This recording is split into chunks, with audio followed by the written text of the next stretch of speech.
안녕하십니까? 혼란과 불안 속에서 진정한 나의 정체성을 찾아 헤매는 모든 분들에게 잠시나마 평안과 깊은 지혜를 나누는 시간입니다. 우리는 매일같이 나는 누구인가라는 질문과 마주하며 살아갑니다. 치열한 경쟁 사회 속에서 끊임없이 자신을 증명해야 하고 수많은 관계 속에서 때로는 외로움을 느끼기도 합니다. 마치 뿌리 없이 떠다니는 부초처럼 나의 존재 가치를 어디에서 찾아야 할지 막막하게 느껴질 때가 많습니다. 이러한 고민은 비단 오늘날 우리만의 것은 아니었을 겁니다. 약 2000년 전 낯선 땅에서 흩어져 살아가며 수많은 핍박과 어려움 속에서 자신의 정체성을 지켜내야 했던 이들이 있었습니다.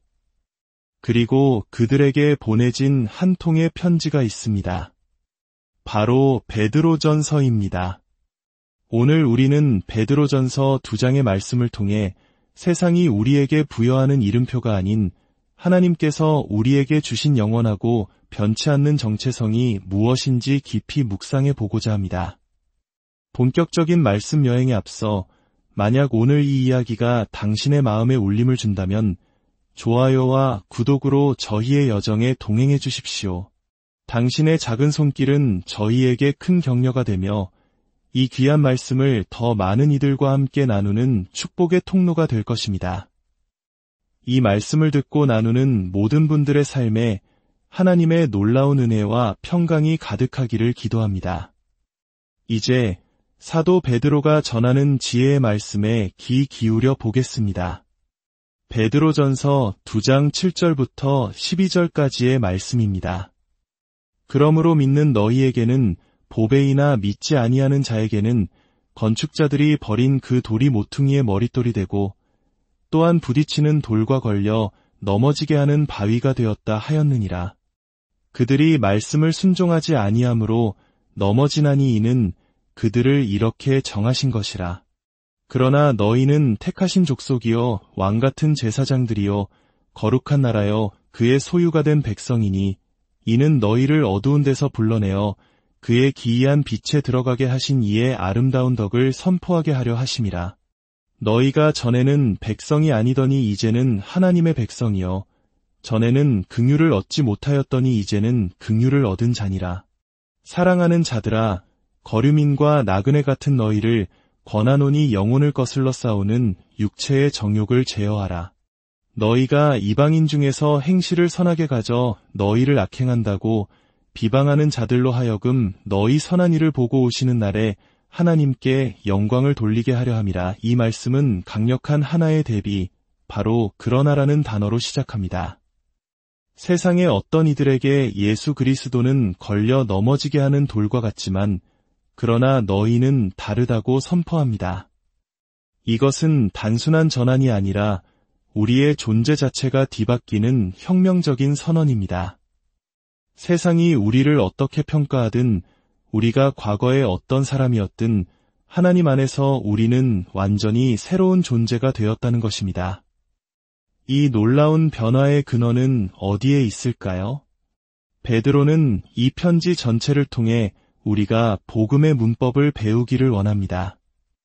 우리가 외국어를 배울 때 문법을 모르면 제대로 말할 수 없듯이 신앙생활에도 분명한 문법이 있습니다. 세상의 문법은 내가 열심히 노력하고 선한 일을 해야 하나님께서 복을 주실 것이다라고 말합니다. 즉, 우리의 행위가 먼저이고 하나님의 응답이 나중입니다. 이것은 우리를 끊임없는 율법주의와 자기애 혹은 반대로 죄책감과 절망의 굴레에 가두어 버립니다. 하지만 사도들이 가르치는 복음의 문법은 정반대입니다. 모든 권면과 명령은 하나님께서 이미 우리를 위해 행하신 일, 즉 그분의 은혜로운 사실에 뿌리를 두고 있습니다. 하나님께서 당신을 거룩하게 하셨으므로 거룩하게 살아가십시오. 하나님께서 당신을 자녀 삼으셨으므로 더 이상 옛 욕망에 따라 살지 마십시오. 하나님께서 값비싼 예수 그리스도의 피로 당신을 구속하셨으므로 하나님을 경외하며 살아가십시오. 순서가 완전히 다릅니다. 우리의 노력이 구원의 조건이 아니라 이미 받은 구원의 은혜가 우리 삶의 변화를 이끌어내는 원동력이 되는 것입니다. 이 복음의 문법을 깨달을 때 우리는 비로소 의무감의 신앙이 아닌 감사와 기쁨의 신앙으로 나아갈 수 있습니다. 더 나아가 베드로는 또 하나의 중요한 관점을 제시합니다. 그것은 바로 사도적 복수, 즉 우리라는 공동체 의식입니다. 현대 사회, 특히 저희 한국 사회는 눈부신 경제 성장을 이루었지만 그 이면에는 극심한 개인주의라는 그림자가 짙게 깔려 있습니다. 교회 안에서도 어느새 신앙은 나와 하나님과의 개인적인 관계로만 축소되어 버렸습니다. 성경 공부를 마친 후에도 오늘 말씀을 통해 당신은 개인적으로 무엇을 실천하시겠습니까? 라고 묻지 우리 공동체는 무엇을 함께 실천해야 할까요? 라고 묻는 경우는 드뭅니다. 그러나 베드로가 사용하는 너희라는 단어는 단 한 사람을 지칭하는 것이 아닙니다. 그것은 언제나 여러분 모두를 향한 외침입니다. 신앙생활의 본질은 결코 고독한 개인의 여정이 아닙니다. 하나님께서는 뿔뿔이 흩어진 양들을 부르셔서 하나의 거대한 양떼, 즉 그리스도의 몸된 교회, 하나님의 새로운 가족 공동체로 함께 모으셨습니다. 특히 우리라는 개념의 깊은 정서적 유대를 가진 한국인들에게 이 말씀은 더욱 큰 울림을 줍니다.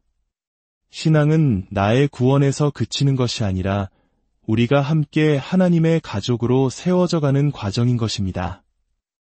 그렇다면 하나님께서 부르신 우리의 새로운 정체성은 구체적으로 무엇일까요? 베드로는 9절에서 4가지 장엄한 호칭으로 우리를 정의합니다. 택하신 족속, 왕같은 제사장, 거룩한 나라, 그의 소유가 된 백성, 이 표현들은 사실 구약성경 출애굽기에서 하나님께서 이스라엘 백성을 부르실 때 사용하셨던 말입니다. 베드로는 지금 이스라엘 민족이 겪었던 첫 번째 출애굽의 경험을 우리 그리스도인들의 정체성에 그대로 적용하고 있습니다. 과거 이스라엘 백성이 이집트의 노예 생활에서 해방되어 하나님의 백성이 되었던 것처럼 우리 또한 죄와 사망의 노예 상태에서 예수 그리스도를 통해 영적인 새로운 출애굽을 경험한 사람들이라는 것입니다.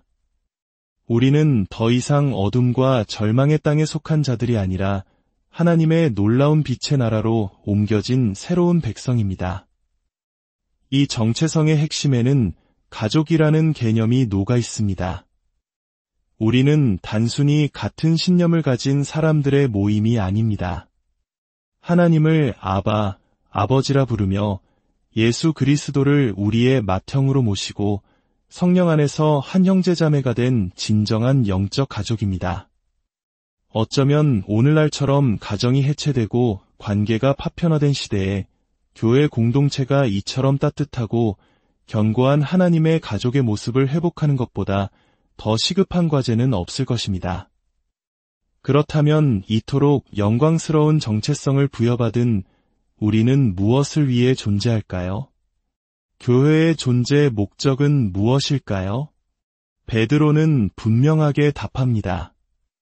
너희를 어두운 데서 불러내어 그의 기이한 빛에 들어가게 하신 이의 아름다운 덕을 선포하게 하려 하심이라. 우리의 존재 목적은 바로 하나님이 얼마나 위대하고 선하신 분인지, 그분의 사랑과 자비가 얼마나 놀라운지를 우리의 삶과 예배를 통해 세상에 널리 알리는 것입니다.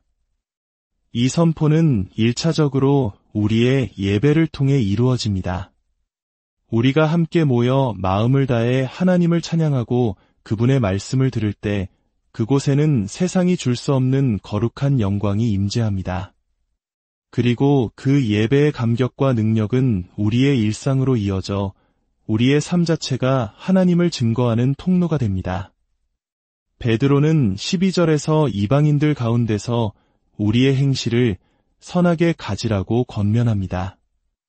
여기서 선하게라고 번역된 헬라어 단어는 칼로스인데 이는 단순히 착하다는 의미를 넘어 아름답다, 매력적이다, 훌륭하다는 풍성한 의미를 담고 있습니다.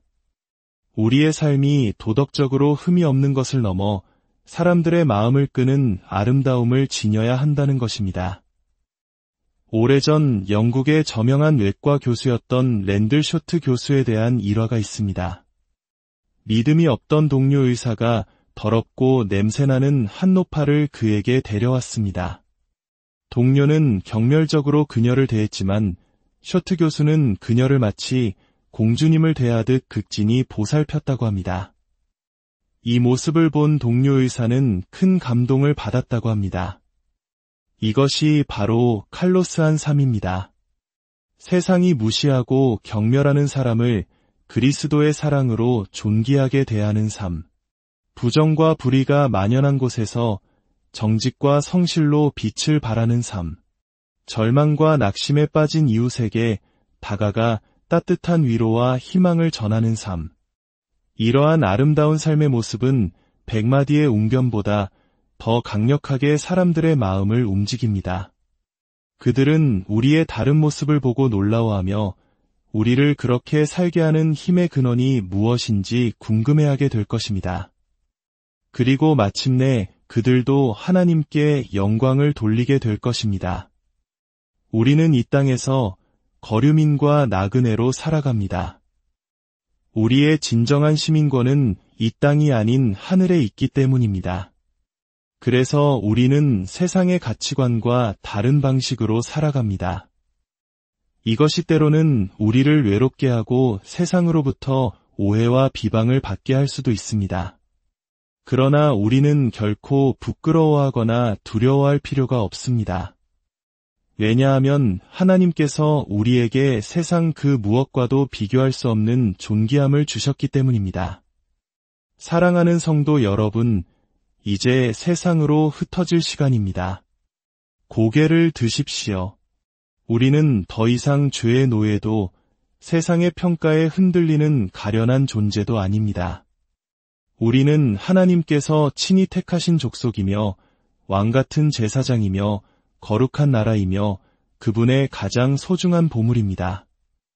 이 존귀한 정체성을 가슴에 품고 여러분이 속한 가정과 교회, 그리고 일터에서 그리스도의 아름다운 향기를 드러내는 복된 삶을 살아가시기를 축복합니다. 이제 함께 기도하겠습니다. 하늘에 계신 우리 아버지, 오늘 말씀을 통해 우리가 누구인지를 다시 한번 깨닫게 하시니 감사합니다.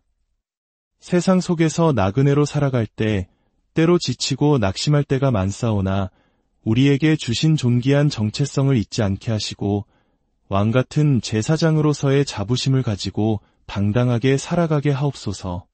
우리의 삶이 단순히 착한 삶을 넘어 세상 사람들이 그 아름다움에 이끌려 주님께로 나아오게 하는 매력적인 삶이 되게 하여 주시옵소서.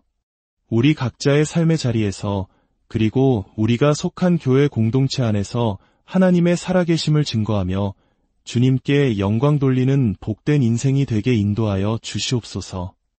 이 모든 말씀 우리를 구원하신 예수 그리스도의 이름으로 기도드립니다.